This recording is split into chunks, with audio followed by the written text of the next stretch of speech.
Bien, peuple béni, le Seigneur Jéhovah a parlé avec moi cette nuit passée. Le Seigneur a parlé. C'est maintenant 2 conversations. Même comme maintenant nous allons à l'aéroport international de Jomo Kenyatta, nous partons maintenant pour le Brésil. Pour le méga réveil de Rio de Janeiro de 2024. Très énorme. Et alors Cabo Frio. Après cela, nous aurons encore un autre meeting avec les grands sénateurs de Sao Paulo dans la ville de Sao Paulo. Alors même maintenant, comme nous nous préparons à partir, comme nous allons vers l'aéroport international Jomo Kenyatta à Nairobi pour la mission du Seigneur, le Seigneur a parlé. Et ce sont 2 conversations. La première conversation,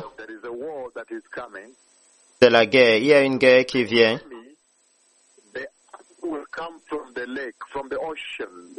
L'armée va venir de l'océan, de la mer. C'est la mer, le lac ou l'océan. Et ils vont attaquer de là. Il y a une guerre qui vient. Et je vois l'armée venant de l'eau. Alors le Seigneur m'a mis là à l'intérieur et nous courions. Nous disions, oh, je n'ai pas pris mon passeport. Je n'ai pas pris ma carte d'identité. Et on disait, ne retournez pas à la maison, courez juste pour votre vie. Même si vous n'avez pas votre passeport ou votre carte d'identité, ne retournez pas à la maison. Une armée massive est venue de la mer ou du lac ou de l'océan. Et je ne savais pas parce que je n'avais pas encore reçu les détails. Ou est-ce que cette guerre sera, ou ce sera une escalade de la guerre de Palestine, ce sera le lac Victoria ici, ce sera un autre océan. Ça, c'est un temps très choquant. Une armée, j'ai vu cette armée, les gens courent.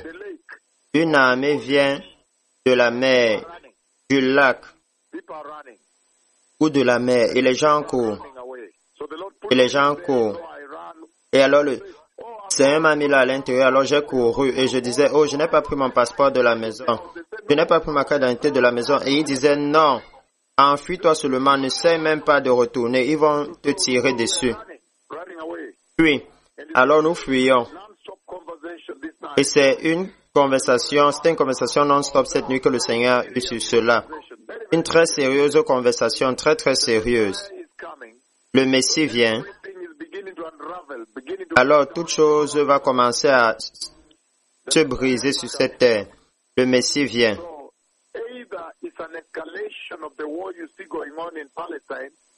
Alors soit c'est une escalade de la guerre que vous voyez en cours en Palestine, peut-être les forces spéciales, le commando spécial du Hezbollah, que le Seigneur m'a montré plus tôt, vont entrer par la mer, ou c'est du lac Victoria ici, ou c'est juste une autre mer, un autre océan. Et il y a une escalation de guerre qui arrive, une escalade de guerre qui arrive, et les gens disent, oh, j'ai laissé mon passeport à la maison, je n'ai pas pris ma carte d'identité. Et ils disent, non, courez juste, ne retournez pas à la maison. Courez, fuyez pour votre vie, ils vont tirer sur vous, énorme. Et alors ça, c'est le développement qui est en cours globalement maintenant. Le Seigneur préparant les nations pour le royaume du Messie, pour la venue du Messie. Ce royaume de Satan qui règne sur la terre doit terminer. Voilà la raison pour laquelle nous sommes venus. La Bible a promis que je viendrai. Je suis finalement venu avec des marques bibliques. Regardez ce que j'ai fait à Ahmednagar, ce que j'ai fait là-bas. 1 an, 8 mois. Et j'ai dit que lorsque je viendrai là-bas, ma seule présence doit ouvrir le ciel. Et c'est étonnant, vous m'entendez dire lorsque je sors juste de l'hôtel. Et j'ai parlé de Stephen Gandhi. Parce que j'ai dit, il y a un pasteur là qui aura une chemise blanche. Et dans le songe, il m'a montré comme s'il était un peu plus grand. Étonnant. Et levant sa statue, en d'autres mots. Alors, c'est très très puissant. Alors, il y a une guerre qui arrive. Je sais que le jugement contre l'hindouisme vient en Inde. Un très sévère tremblement de terre vient là-bas. Et j'ai vu le pont démoli, mais il y a un jugement dont le Seigneur a parlé aujourd'hui. Il y a une guerre qui vient. la guerre. L'armée va venir du lac, de la mer ou de l'océan. Soit c'est une escalade de la guerre que vous voyez en cours en Palestine maintenant, à Gaza,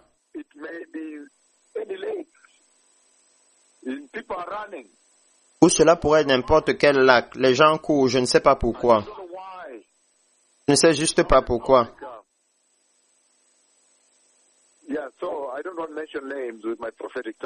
Ça ressemblait beaucoup plus à... Je ne veux pas mentionner des noms avec ma langue prophétique, mais ça peut être du lac Victoria ou de n'importe quelle autre mer, la mer Rouge, la mer Méditerranéenne ou l'océan.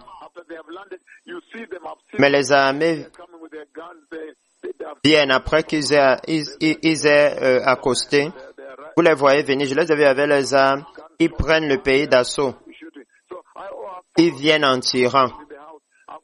Et je disais, oh, j'ai oublié mon passeport à la maison, j'ai oublié ma carte d'identité. Et on disait, non, courez juste pour votre vie. Alors nous courions pour notre vie. Ils vont tirer sur vous. Une heure très sérieuse. Et alors la seconde conversation, peuple béni. Dans cette seconde conversation, j'ai vu le Seigneur. J'ai vu le Seigneur se tenant là.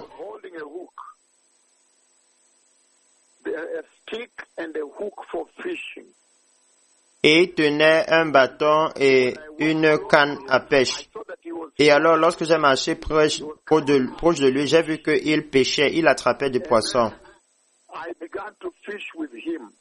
Et alors, j'ai commencé à pêcher avec lui. Il me parlait.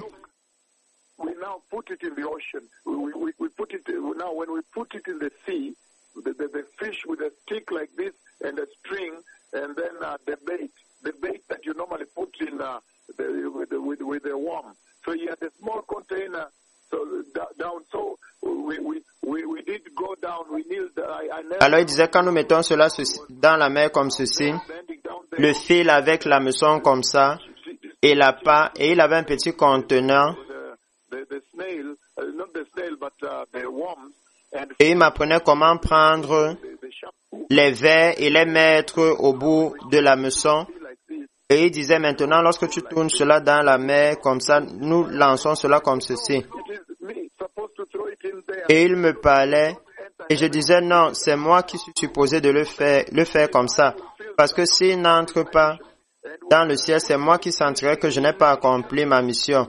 Et nous étions littéralement en train de pécher les nations. Alors nous nous sommes tournés comme ça. Sur ma droite, il y avait la mer.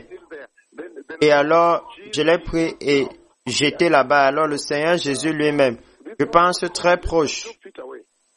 Ça c'est presque 2 pieds de distance. Et il me parlait et il disait maintenant tu le jettes comme ceci. Et je l'ai jeté et nous étions en train de pêcher les nations. Pas juste des petits poissons, les nations. Et alors il avait l'hameçon et il a jeté pour moi à 3 à 4 mètres. Il était pour moi à 3 à 4 mètres. Et il avait le bâton, le fil, l'hameçon. Et il a dit, regarde, c'est pour pêcher comme ceci. Il me parlait. Et alors, lorsque je me suis rapproché du Seigneur,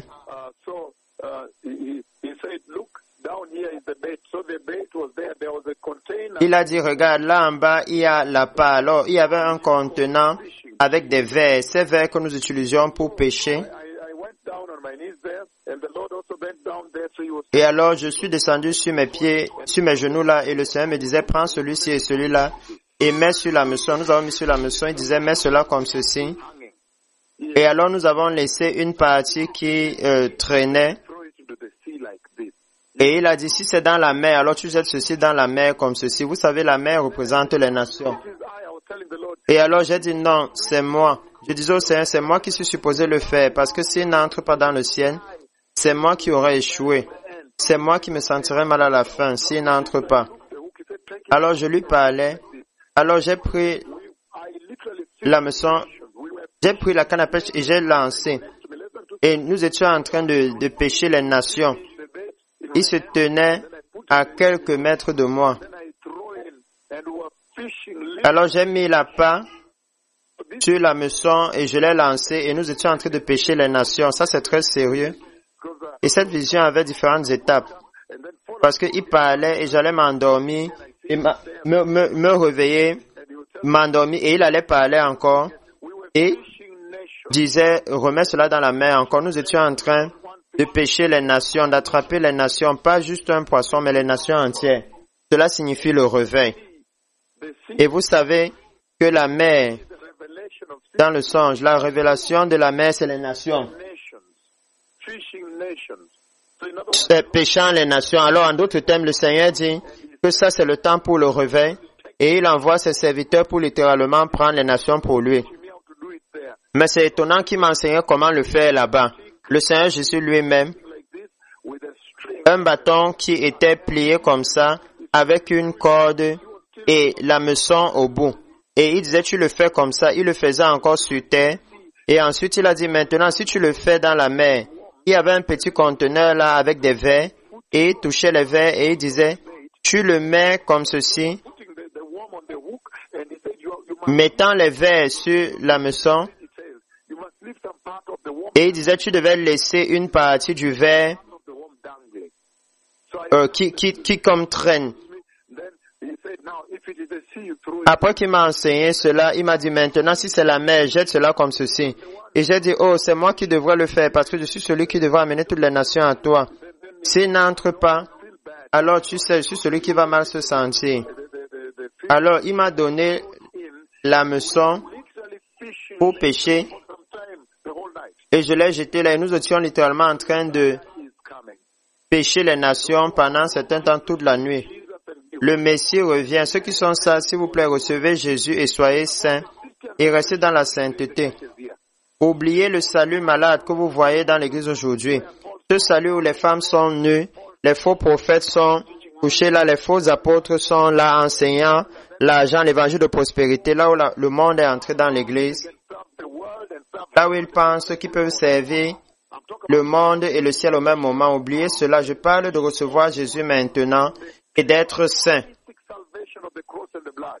Le pur et basique salut de la croix et du sang, là où les femmes s'habillent de façon saine, là où il y a la séparation entre le péché et le monde, parce que le Messie vient. Le Seigneur n'a-t-il pas parlé avec cette génération? Toda Rabba.